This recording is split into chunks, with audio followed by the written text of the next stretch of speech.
Hey, welcome to SoapBoxing, everybody. This is your host, Calibius, and your other host over there, Mr. GG Alcoholic Kowalski. Word. And, yep, we got a couple things we'll go over with you tonight, and I think we're all going to have a good time. Moving on to some political stuff. So it's always fun. Unfortunately, nobody on YouTube cares, but you're going to hear it anyway because you need to pay attention to this stuff, kind of. He doesn't really, but I tell him what's important, and then he knows. In fairness, I used to pay attention, but now I just don't care. I tell them what to do all the time with my votes. They don't do it anyway. I'm waiting for this whole place to crash and burn. I will keep voting. You're going to get your wish. Conscientiously, and I will keep putting my opinions out there as though to affect change. But when it comes down to the brass tacks of things on a daily basis, I already know which way every vote in a local and on a federal level, the majority of things are going to go because I know the jackasses that are putting the votes in. I just do my best. It's a great way to talk people, about legislatures. Yeah, I just do my best to get the people I don't like out of office. And actually you may love them all. I don't. Who does though? Who's like, all right? Who like goes to their town hall meetings like, I love you, Mr. Mayor. We're like family. Everyone in Quahog and Springfield. Well, and everybody in Minnesota when Jesse Ventura was mayor. Well, he was a wrestler. Governor. That was a superstar governor. He was You all are my family. He was a wrestling superstar. Who wouldn't love that guy? Me. That's fair. Well, I'm going to put the smack down on you, McMahon. You're just jealous he has more Twitter followers than you. It's sad but true. Well, anyway, he had a hit show. So back to politics. I think that's an exercise. Let's just go to politics. Polax? Oh man, I pulled something at Politics the other day. They had me doing this like core thing.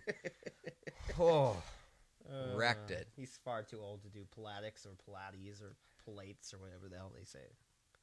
Don't be like that. I can like yoga lotus like nobody's business. It's ridiculous. Is that a thing still? The kids are still saying this ridiculous? is getting edited out anyway. I don't care. No, it's not. Yeah, it is. Nah, don't worry about it. Moving on. New defense guy sworn in, Chuck Hagel. Would be defense secretary, I believe. Yes. The hearings were. I'm speaking to all three of you in the world that watched the CNN hearings, because that was about it. They were horrible. More horrible than usual because it was a bunch of whiny, it's everybody else's fault legislatures whining and crying about how Chuck Hagel didn't do stuff right and he didn't know what was going on when he worked in Obama's cabinet or on the Senate floor because he was chairman of another committee that was in charge of a bunch of stuff. And the whole hearings were just like, oh my God, how did you not know? How are you not ready? Why did you deal with it this way? And then all the rest of us are going, you guys are the same freaking way. You were there too. It's well, it's the pot calling the kettle black. It's a common thread in politics too that the more pressure you Hypocrisy can put on is somebody else, the less you're scrutinized. Yeah. I mean that's a big thing everywhere. And but so they get through these hearings, or they're basically calling out Chuck Hagel as basically worthless, incompetent, and it would have been better if no one had actually been there than if he was. And then they're like, and he's confirmed. I'm like, that's pretty much the summary of politics these days. You could literally be worse than nothing, and you will still get nominated, and you will still get confirmed. And like I said, this is kind of why I burned out on the majority of these things, and it's because even though you do your best to help out campaigns you support and things of that nature in any way, there's still a much higher level game being played, and there's a lot of back and forth. It's the political metagame. It's just ridiculous. So it's fun to follow for a while. Sometimes you kind of get burned out on it. You got to find that thing that keeps you interested enough in it. Oddly enough, it's usually the nickel and dime subcommittee things like that, where I get to listen to people that are on the rise. They're still in sub ranks. They're that last confirmed member of a subcommittee that is recently elected to their position and has They're a little so bit positive of an edge, and happy, and they're so edgy, and they think they can make such a difference. And 5 years later, Washington rapes them in the butt. Sometimes they do, though, and Not sometimes anymore. they don't. Even John the Boehner majority of times they don't. Yeah, But it's interesting Scott that way. Brown, I prefer to great see example. that nickel and dime thing because sometimes it's very important to have those people that still have that edge, very much so, because they're the ones that end up doing the most positive work, I think, because they're the ones that usually will put their foot down on a policy that comes through their committee that somebody else is trying to force through in the name of the game, and they are still in a position to say, this isn't right, take it back and fix it. And it does happen more often than not, so that the brass tack stuff to me is actually usually the most interesting. I've taken a little step away from that for a while because I want it to stay interesting. What really frustrates me, C-SPAN. oh God, it's the most boring thing you've ever watched anything on the floor of the Senate or the House is literal. Even your state House or Senate stuff is the most boring. Public television, baby. That is I used to spend afternoons watching that stuff. It was crazy. It will melt your Parliament is like it compared to Parliament. This stuff is the worst thing ever. Well, like at least Parliament's entertaining. Fights. Yeah, it's at least entertaining sometimes. You, sir, can suck a dick. Bam. All right. Well, that was really was Sean cool. Connery in Parliament for some reason. But no, what really bothers me is a couple of things. First of all, the metagame that's being played by the Democrats and the media make it impossible for the few Republicans that actually believe anything reasonable to actually make any kind of point or any kind of headway in terms of informing the uninformed voter, which has become everybody these days. It used to be a minority, right? It used to be the people that they highlighted on the news that were in like the Republican debates that said that those stupid white trash, racist, 1800s grandmother kind of things. We still get those occasionally in the Republican Party. You know, those old white ladies and guys who don't know what's going on. They're just like, Obama's not a citizen, right? Those people. We still have a few of them in our party. Actually. So many more now than there used to be. But the Democrat Party is just all those people. They just believe other stupid shit instead of the stupid shit that our stupid people believe. And so the metagame that goes on in there doesn't allow any actual reality to come through. It has become this entire blanket of just rhetoric and bullshit circling in a big circle all the time. And the other part of that is the partisan side of it. There isn't any. In Washington is Washington. It's not Republicans and Democrats. It is Washington. And that's what happens to all those edgy young guys like John Boehner and Scott Brown? John Boehner cries a lot. Hold on. So there's no differentiation between the parties anymore. There is on the platforms. There is in the debates. There is in the public persona of the unidentified voter, or the uninformed voter, I should say. In reality, there isn't. You go to Washington, and they all just hang out together. Because they're politics. They are government. They all share the same common interest of collecting a paycheck. That's very true. How do you think they continually vote themselves raises? It's not even that. Like, they don't even need the raises. There's just no actual motivation to stand up for their own beliefs, which is why it's hilarious when the drive-by media is constantly yelling and screaming about gridlock, because the gridlock is just them being too busy at the bars to come home and get anything done. No, it's a very fair Like, assessment. obviously, it's not a literal. They're not literally in the same party, but there is no motivation to fight for your own cause. There's no motivation to stand up to the establishment. You become part of the establishment. That's why that goes into the next story. Lindsey Graham. He's been highlighted by a couple of media outlets in the last few months as kind of a a leader in the Republican Party, as kind of a spokesman for the Republican Party on all of these hot button issues that we've been working through. The debt crisis, the sequesters, illegal immigration. Those are 3 big topics right now. The national debt, number 4. He's been very outspoken on those, quote unquote outspoken, and the drive-by media is all over him. He is a darling of the media, and one of the reasons is because he doesn't agree with his party on 99% of the shit anyway. But he's one of those establishment guys. He's best friends with people on the other side of the aisle. And it's funny then when I hear the president or public rhetoric or other senators or the media talking about gridlock and how they need to work together and get along. That was in the State of the Union speech about how you guys need to work together and get along and get my agenda through.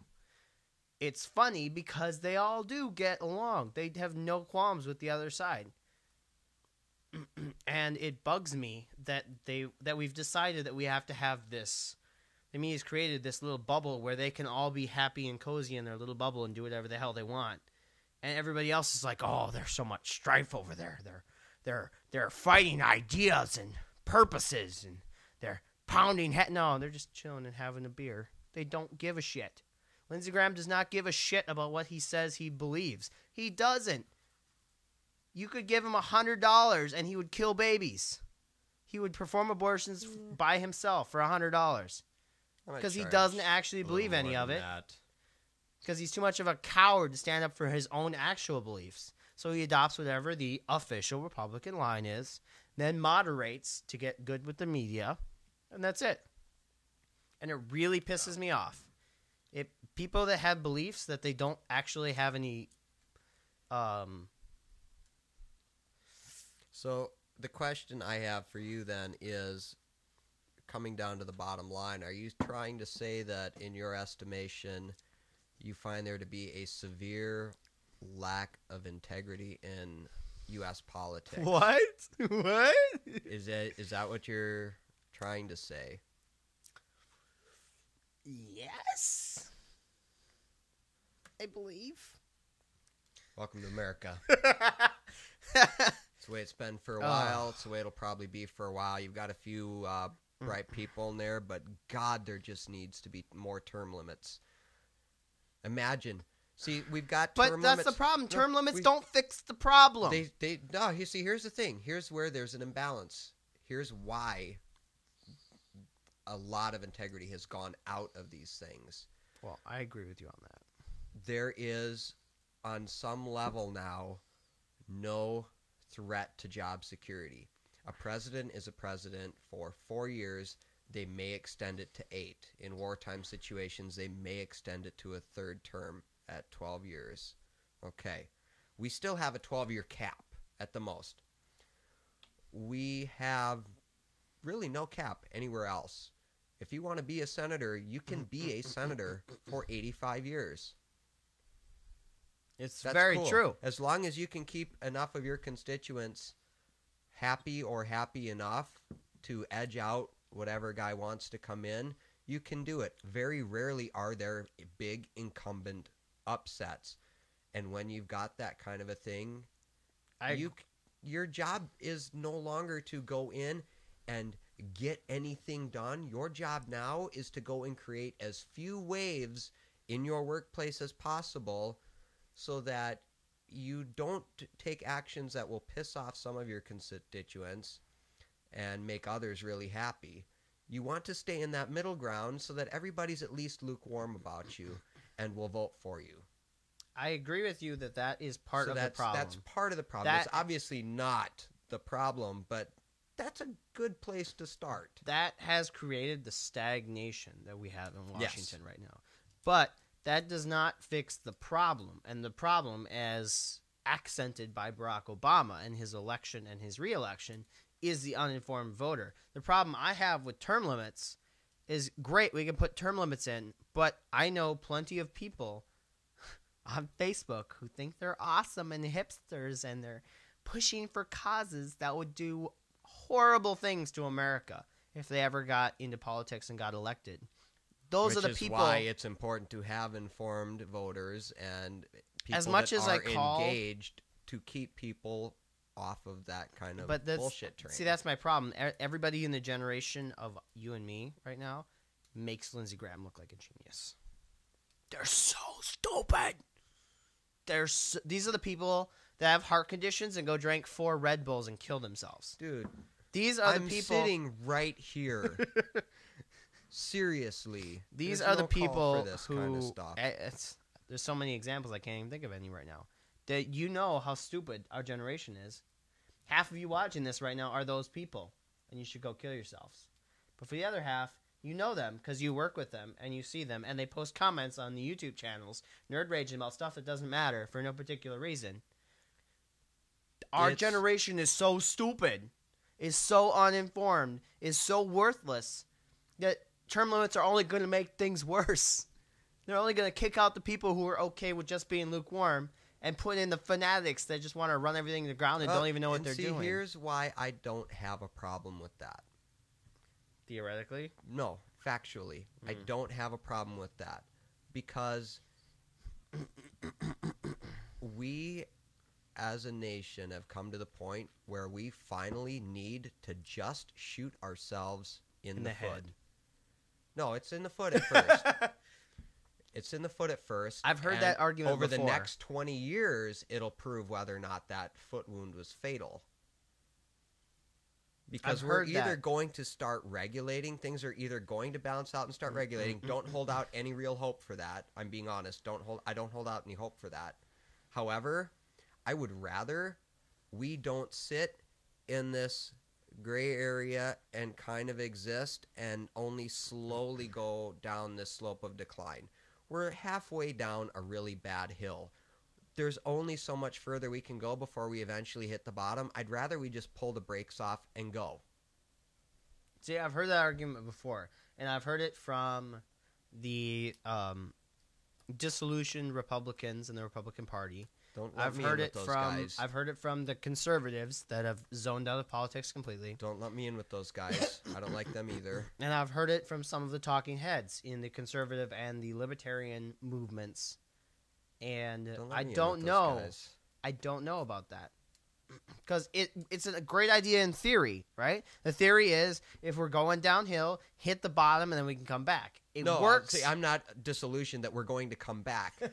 No, but most of the people that hold that argument are on the decline. That's my point. No, they don't think it's going to. They think that the only way to fix it is to hit rock bottom. No, it works with addicts. No, it works with the economy. There's no integrity. They don't think that we're going to hit rock bottom and be able to start rebuilding and recovering.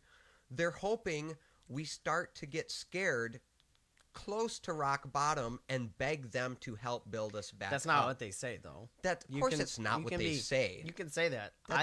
That's not what they say, but that's what they all clearly think because they're still building a career. If that's what they thought, they would get out of politics. If that's actually what they thought, they would be done with it and move on with their lives.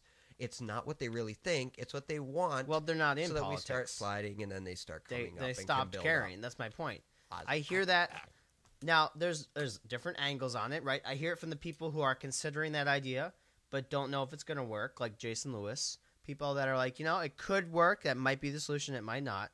I haven't made up my mind. I hear it from some people that are probably dishonest about it in the political realm. And then I hear it from other people that have totally cut themselves off. They're like, fuck it. I'm done. I'm not helping.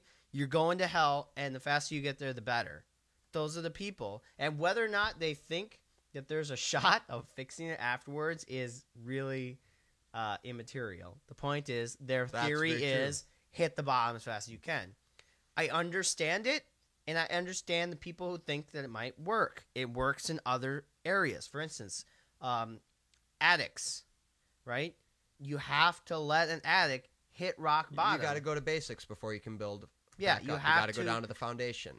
And religions do the same thing, where you're like, you have to hit rock bottom and give up before you can start new. And I understand that theory. It works with the economy. When you try to prop the economy up, when it's failing in a certain area, all you get is prolonged pain. It's like a house on a cliff in California. That sucker is coming down. Stop putting 2x4s under it and let it go and rebuild. Yes, The exactly. problem with a big living, breathing organism like a nation is that, in all honesty, if a nation actually hits rock bottom, being that it's a living, breathing organization, it isn't going to recover.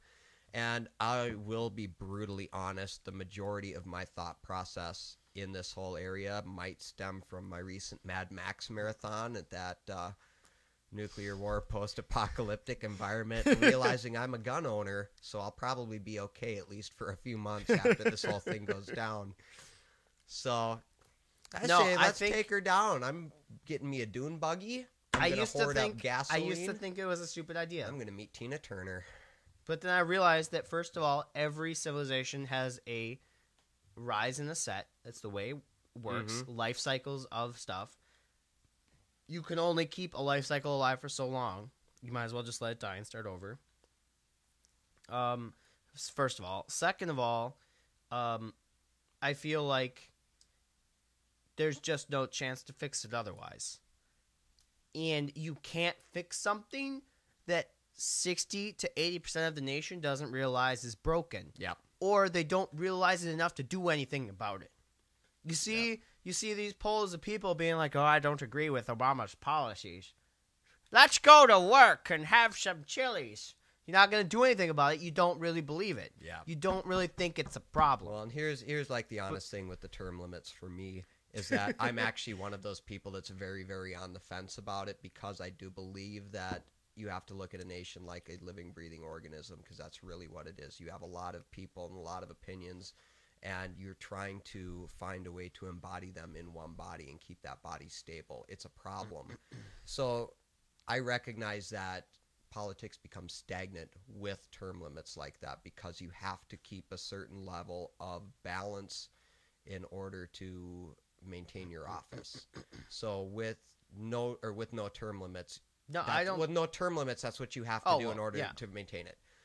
But I also, part of the reason of being on the fence is, again, recognizing that it is a big, living, breathing organism that is kind of a toddler. No, you see, and if you just look doesn't at know what it's doing. Hold on a minute. If you look at the timeline of the U.S., shut up. It worked fine for the first 100 years.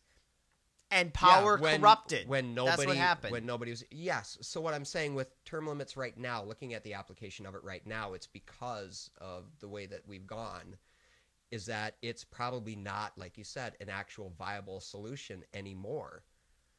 Just because you're going to have people come in and swap things out and try it's not a viable solution because you can't get it passed. Well, of course you can't, because everybody police can't impose the law on themselves. It's a rule of nature. No, it's very true. It's very true. But the organism that isn't the reason. Isn't going to fix itself. We have to kill it and start over.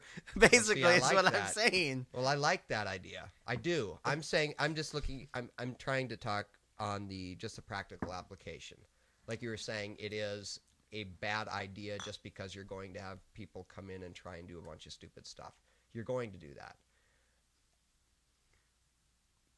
In some areas that might be good, but in most areas it's going to be bad, which is one reason that it won't ever happen. Part-time Factually, Congress. It won't ever happen because you have a full-time Congress that really likes their jobs, and so they're going to be there. That is A1 why it won't happen. I'm talking more on the application of the idea of it in general. There's no way to actually make it happen. There isn't. It's not. And everybody that talks about it like it's a viable option is an idiot, because you can't do it.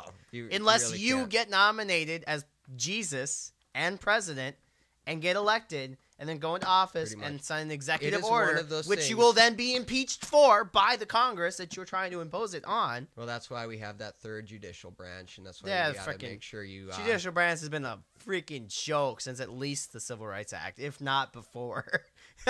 You heard it here, folks. That's pretty true, actually. It's kind of a fair assessment.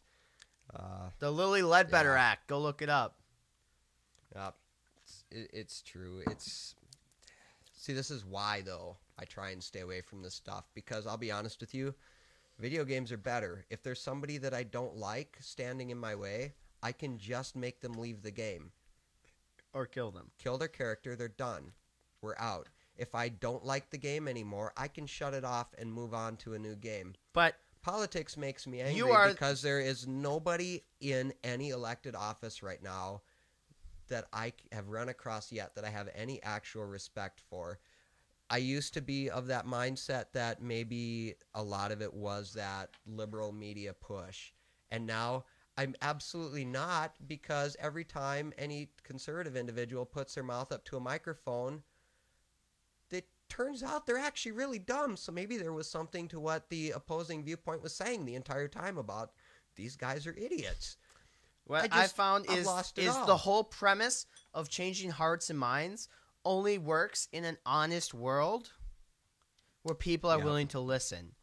But in today's age, unless you are a president who buys out his own broadcasting company and freaking wires it to people, behind enemy 1984, lines, George Orwell stuff. right?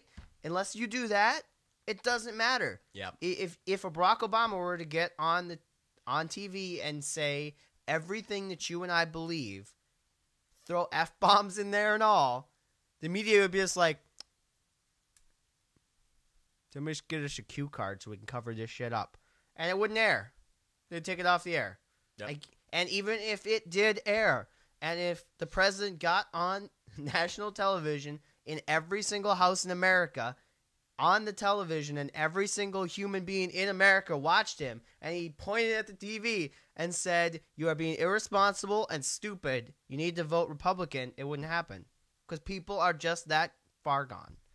So, for me, when you look at that whole, we have to hit rock bottom before we can fix it idea, it's only a viable option if every other option is inviable, which to me, it's true. I've spoken to people that are the uninformed voter, the low information voter, if you will. You can't fix it. I can't fix it. I can't hold up a book to them and show them where they're wrong. I can't logically show. They don't even know what logic is. They are just devoid of intellect. Well, you can't fix it. iPhones to tweet. The only way you can fix it is one way. Jesus. And it's praise Jesus. America's chickens coming home to roost. You were pointing up, so I thought that's where we were going. I'm gonna go Jeremiah right on this shit. Not God bless America, God damn America. People actually go to that church, by the way. Just saying. Anyway, that's not what I believe, but people I thought go it was to a funny. lot of things. The only way to fix the low information voter is to punch them in the gut or just kill them. The only thing that middle America, lower America, the low information voter, the poor voter, the uninformed voter, the stupid voter, the idiot understand is money. And I don't mean that in a fancy marketing accounting kind of way. I mean literally. If they go to the store and they can no longer buy what they wanted to buy because their country has literally fallen apart, they might get the message. That is the only way. And that is why I've been so off the wall about the debt crisis and how I haven't been actually pushing solutions for it. The debt crisis is the only way that this country will actually truly fail. Otherwise, if there wasn't any sort of crunch on our own money and we could simply print money ad infinitum without a downside, without having the every program effects. Yeah, every program that the government wanted to do, it would just continue doing, and we would never have a backlash, a judgment day. But we will, and that's why I'm pushing that, and that's why I think those of us and those of you that are actually serious about fixing this country, about fixing people, about just being the goddamn guy that was right. Like, seriously, just write it down, post it on a wall somewhere, so when the whole country falls apart, you can be like, I was right. You guys are idiots. You have to take that stand. You have to be willing to tell people, you guys failed. You guys are stupid. You need to learn, because no one else is going to learn until somebody tells them that they're stupid. We've sunk into that point in society. But just like letting the government go on its own, it will eventually literally implode. But the money is what's going to be what gets people. People don't care if programs stop working, because they never will. And even if they did, people would get over it. Like if old people all of a sudden didn't get Social Security and Democrats were in power, then the media would just be like, "Oh, that's not true. False reports of people not getting Social Security." And then the old people would just live with it because they're too dumb to tell anybody, and they would just go get jobs, and you'd see a whole lot more Walmart greeters that are like 85. But if no one can buy anything, and I don't think Ain't you gonna people, happen if the minimum wage goes up. hey-o, if you people don't understand what happens in banana republics, and we are going to be a banana republic like nobody else. We've printed more money He's last not year. speaking about the Gap Inc. company, though. No, not so much. We printed more money last year than any banana republic has ever printed, except for possibly Germany pre-World War. My solution for educating voters. Take all their money away. No. I'm serious. No. If you inflate to the point where they can't buy anything anymore, okay, there will still be some people that have to go withdraw $10,000 to buy a gallon of milk and still won't get it. But those people we could just, kill off. Well, they're just At going that to die point- from starvation. We won't have to kill anybody That's off. true. It's just going to happen. But there are people that will do that. There are people that will literally pay $10,000 for a gallon of milk and not think anything is wrong. But most of the nation, the middle ground, right? The uninformed, the low information voter will finally get it at that point. They'll be like, yeah, shit's fucked up. The solution is that we need to devise a very cohesive and decisive method of ideals and set ideals for what we need to make this country run properly, efficiently, and we can fix this in 2 days. I'm saying 2 days because we need to write that down, and secondly, we need to get I feel like I'm being trolled here. Are we on The Onion? Hold on. We need to get Justin is this- Bieber, Taylor Swift, Akon, and Lil Wayne to record this into one mega song.